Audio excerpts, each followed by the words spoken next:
Jeff. I could do Control C, copy the YouTube link. Oh, so we could like copy it into the Hive. So like if this was going on live, which it is, Copy the you're gonna hear a lot of feedback. So we could like copy it into the Hive. But that, I'm gonna close that. So anyway, so you can have an unlimited amount of viewers. Oh, nice. That would actually be cool if it was like the middle of the afternoon and we wanted to have a chat. We could put it in the Hive, and then people could see it. See, and if you had programming in here, which we could get Capcom to do, you could put the show in there. Oh, That's what I was trying to get Ryan to do, but I gave up on it. Maybe for second take. Okay. Jeff, thank you so much for taking the time to do this with us. No problem. You're amazing. Hey, quick question. Yes. What if you turn your phone this way? Oh, yeah, that's way better. Okay. Looking good. I guess see. Okay, yeah, I like it when you keep it a little bit wide because then we can potentially like type something in that wall. That'll look better on TV. Yeah. So we're gonna edit this together as like 3 tips, like 1, 2, 3 kind of thing. So I'll just ask you about the ones that we talked about before. Let's start with the you said it was SNAP? Yeah, the Supplemental Nutrition Assistance Program, also known as food stamps. Okay, so first step is to see if you could qualify for that program, take part in that program. Yes, that and also the DSHS. There's a program called TANF. Hold on a second. It's the Temporary Assistance for Needy Families.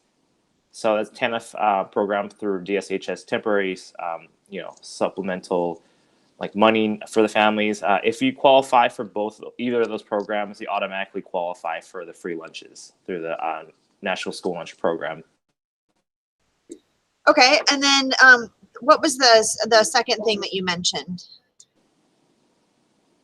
Oh, the second thing, I'm trying to remember.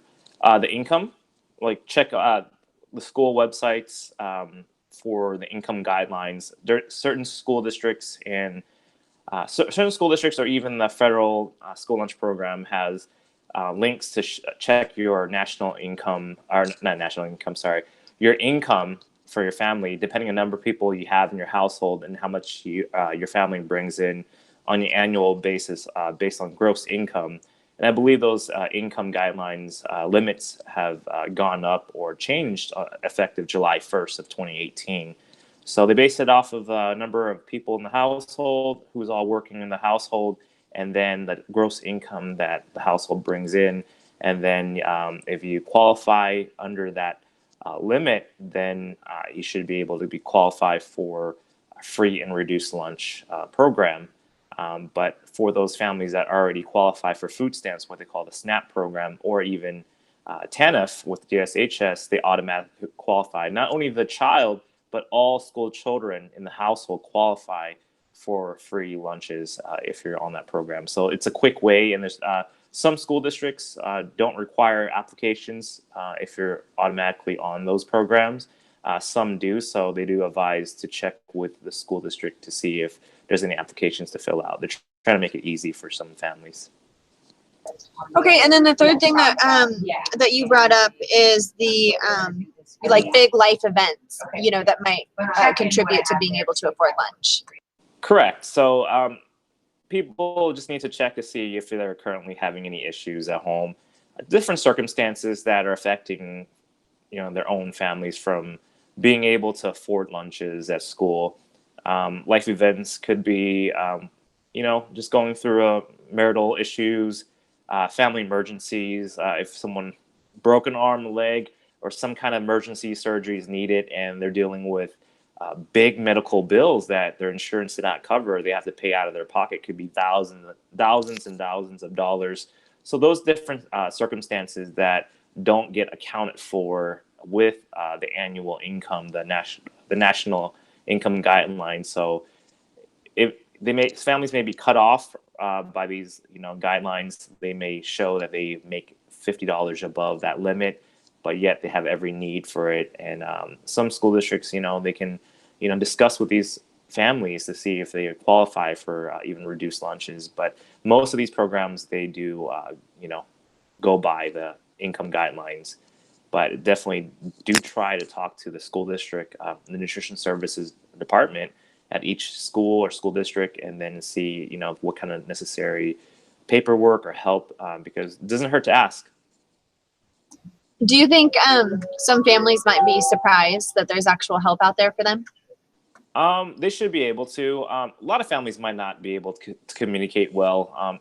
Because a lot of families, like say in Seattle, there's language barriers, and they might not have enough or even know where to get this language help, like interpreters or getting documents like the free and reduced lunch program application to be interpreted or translated into their language. There's different community resources out there, maybe different community centers or the Asian Resources Center, or just different places that has resources that can help translate paperwork. Families just need to find places or even have family and friends look over paperwork, because I've heard from many families that they weren't able to fill out paperwork because they didn't understand what the forms meant. I mean, my parents they couldn't read that, being, Chinese immigrants. So we had a lot of help from, uncles, aunts, cousins reading paperwork. So they need to find out, different local resources that can help them out to translate the documents to fill it out. If families get through that, maybe the kids can eat, free or even have reduced lunches, and that can go a long way. Cool. Okay. Thank you. Do you have anything Yeah. else? Nope. Want to I add think that's it for anything, me. Jeff? No, I think that's it. Glad to help out because I'm sure there's a lot of families watching and say, hey, how can I, be on the free and reduced lunch program? And one thing is, I'm not sure if you guys might be able to air it, but some people don't realize that some of these families are not in this country legally. So they're scared to fill these free and reduced lunch program forms because they don't want their information out there to get this government subsidy with a fear of possibly being deported in this, kind of tough times. So it's just a scary situation. Families want to be here. Their kids need the help. Kids need to eat, but they're fearful. They don't want to fill that form out. But I've heard from many school districts that this information is confidential. They won't share this with the federal government, which, it makes me happy to hear that because, these are kids. They need to eat. Families shouldn't have any fear at all. And there are kids like that in every school district. So, you Correct. think, oh, just because it's Edmonds or whatever. I mean, there are a lot of kids who are dealing with that. So This is nationwide issue, not just locally, but nationwide. And there shouldn't be any fear filling these paperwork out because the help is there. Assistants are there for these families to fill out and hopefully get. So then their kids can focus in school without an empty stomach. Great. Thank you you're so much. awesome, Jeff. Thank you. You guys are awesome too. Thank you for having me. Bye. Bye. Bye.